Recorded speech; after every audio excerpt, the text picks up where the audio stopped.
Yo, what is going on, guys? Welcome to the video. I hope your day is going great. Mine's been awesome so far, and today we are continuing the countdown. We have number 16, and oh boy, this list just gets harder and harder every single day. I keep thinking, alright, I got that one over with. The next one will be easier, but it's not. It gets even more tough. And honestly, I am very hesitant about this pick, and I bring you the number 16 ranked Overwatch League team, the Houston Outlaws. Now, before I get into why I picked the Houston Outlaws, let's just make it clear that there is a lot of other teams I could have gone with. There's the Guangzhou Charge, Atlanta Reign, Paris Eternal, Shanghai Dragons, Toronto Defiant, Dallas Fuel, who could all possibly be in this same number. And that's honestly what is making these videos so exciting. It's impossible to choose them. It might be hard, but I'm really enjoying it. And I hope you guys are all enjoying this series as well. So just like in the previous two videos, since we are going over a team who played in Season 1, we're going to start off talking about their Season 1 experience, how well or how bad they did, and how that will translate going into the next season, what moves they made in the off-season, etc, etc. You guys get how it works by now. If you're interested in following my series and want to know who I pick next, be sure to subscribe, and now let's jump into it. Houston Outlaws. Alright, so starting off Season 1 Overwatch League, they didn't have too much hype.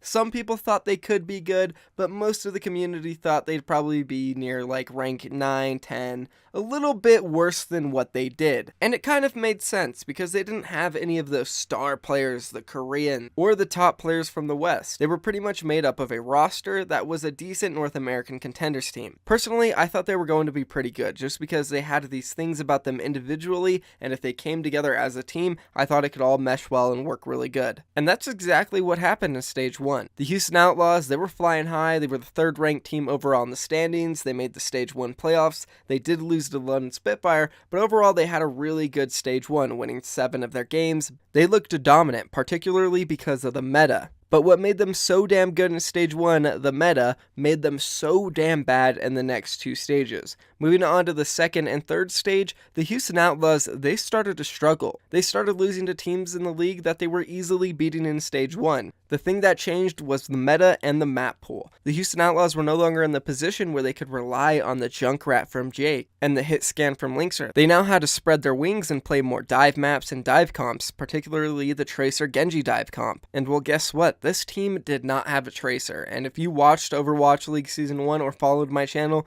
you would know that was literally their downfall during Stage 2 and 3. If they would have just signed a Tracer during the trade window, I personally believe they would have made the playoffs overall, because they only missed out on the overall playoffs by 2 games. And we damn well know that the Houston Outlaws during Stage 2 and 3 could have won at least 2 more games if they had somebody competent on Tracer. Jake had absolutely no idea what he was doing. It looked like he was just thrown in there with the wolves and told, do your best, son, and he just failed every single time. And then they tried to put Linkser on it too, and it was kind of the same situation. He never really practiced it. Tracer was not in either of their hero pools, and they just looked lost out there. Linkser was a little bit better than Jake, but not good enough. So they just could not get it together during stages 2 or 3. The meta didn't favor them, but then moving back into Stage 4, the meta shifted once again. Tracer was no longer a 100% pick rate, and you didn't have to rely on getting carried by somebody like Sabiolbi, Birdring, Prophet. They could now rely more on their team play and overall comps that were tanky that would sit around each other. The Brigida was added in there, which completely countered the Tracer. We didn't see that anymore. So we got to see a Houston Outlaws team that was pretty damn good, and they even almost made the Stage 4 playoffs. They finished with a record of 6-4 in Stage 4,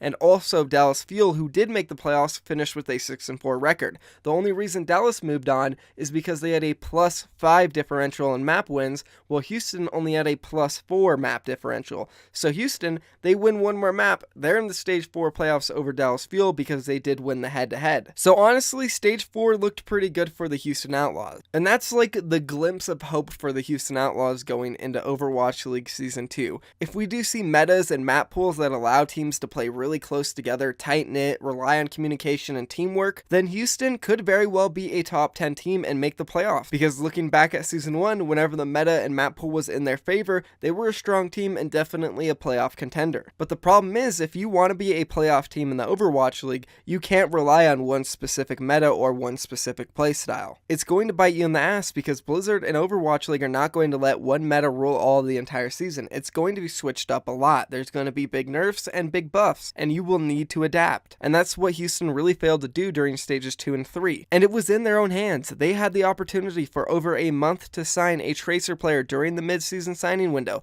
but they decided not to. They signed Arrogance instead, who had no experience on the Tracer and did not help them whatsoever. It was like a sign of arrogance. We don't need that. We can do it on our own. We'll figure it out, which at the end of the day was not smart because other teams were making changes. LA Gladiators, they signed Fisher, ultimately bolstered them above the Houston Outlaws and captured a playoff spot for them. So if you want to become better, you have to make changes to your roster. And that leads me directly into one of the biggest problems for the Houston Outlaws going into the next season, and that's the fact that they stayed stagnant. They didn't try to replace or pick up any new players besides Danteh. And I get it, yes, that was your problem during season 1. You got screwed over because you didn't have a Tracer. But there were other issues that could have made your team better. There were some glaring issues with the backline for the Houston Outlaws. Raucus, Bonnie, and Boink, in my opinion, weren't really that great of a support backline. You look at teams who were ranked under them in the overall standings during Season 1. We have the Dallas Fuel, who had Harry Hook and Unco at the time. I think that's better than Raucus, Boink, and Bonnie. We have San Francisco Shock, who had Sleepy and Moth. Again, I think they're both better than Bonnie, Raucus, and Boink. I think Florida Mayhem and Shanghai Dragons were the only teams that had worse backlines than the Houston Outlaws, and the fact that they made absolutely no changes there worries me. Specifically with Raucus, I love the guy, but man, he really underperformed last season near the end, and also during the World Cup. Raucus, I'm not too sure where he was. He played okay in the group stage, but once he was up against the UK, he struggled hard. And after seeing that, if I was the Houston Outlaws, I would be thinking, okay, he underperformed for us during Season 1, and he also underperformed in the World Cup. Maybe we should look for a backup or somebody who could possibly slide into the position and play better than him. But then they decided, no, we don't need to make any changes there, just like they decided not to make any changes during the mid-season signing window about their Tracer issue. So Houston Outlaws, it seems like they have the same issue for them over and over, where they don't want to go out and sign better players. Also, their situation with Spree and Coolmat was a little weird. Spree really good at Zarya, amazing at Zarya, probably one of the best in the world. But then we had Coolmat, who in stage 1 played great, but then for stage 2, 3, and 4 just disappeared. Looked like he wasn't really doing much for this team at all. I know there's a lot of Coolmat fans out there, and I'll probably get some flack for that, but go watch the games, go check his stats.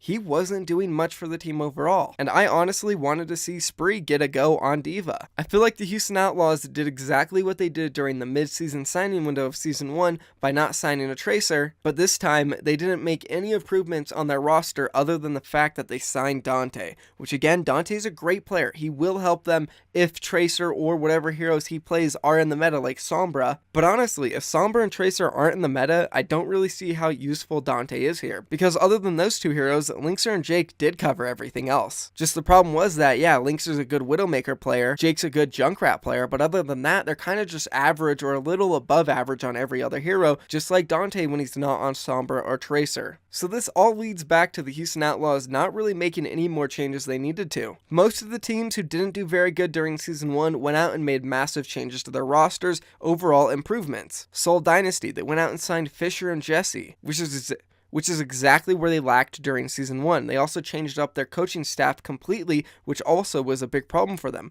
Florida Mayhem, they revamped the entire roster. Dallas Fuel, they signed a bunch of new coaches. They also got rid of some players and signed a whole bunch of new ones. LA Gladiators, they lost a really good main tank. Well, guess what? They went out there and signed another really good main tank. Oh, and a $300,000 DPS player who could be one of the best players we've ever seen. And then we have the Houston Outlaws, who did release their useless players like Fact Fiction and Mendo Kusai. Clockwork moved over to coach, but then they just signed one new player, Danteh. So I feel like the Houston Outlaws just didn't make the changes that they needed to compared to every Overwatch League team. It's like they made their team maybe 20, 25, 30% better, while most of the other Overwatch League rosters got like 70 to 100% better. And when the Houston Outlaws were already a mid-tier team for the most part during Season 1 and only good when it was their specific meta on specific maps, I see them going into Season 2 and really struggling if it isn't that specific meta for them. They definitely are a wild card though. I could be completely wrong. As I said at the beginning of the video, they do overall have some good pieces. They have the experience of competing in Season 1,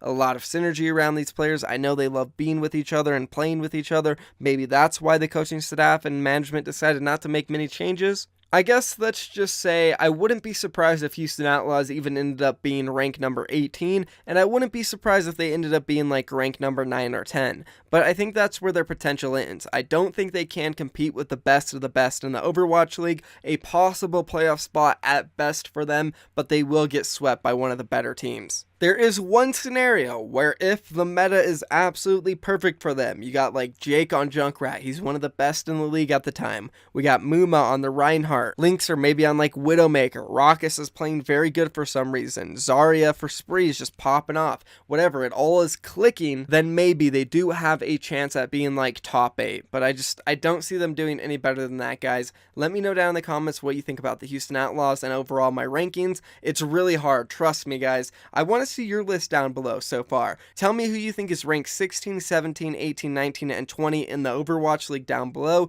Drop a like on this video, subscribe if you want to stay updated on my list or any other Overwatch League content. That's going to be it for me though, guys. Be sure to enjoy the rest of your Christmas break, guys. I'm out of here. Peace.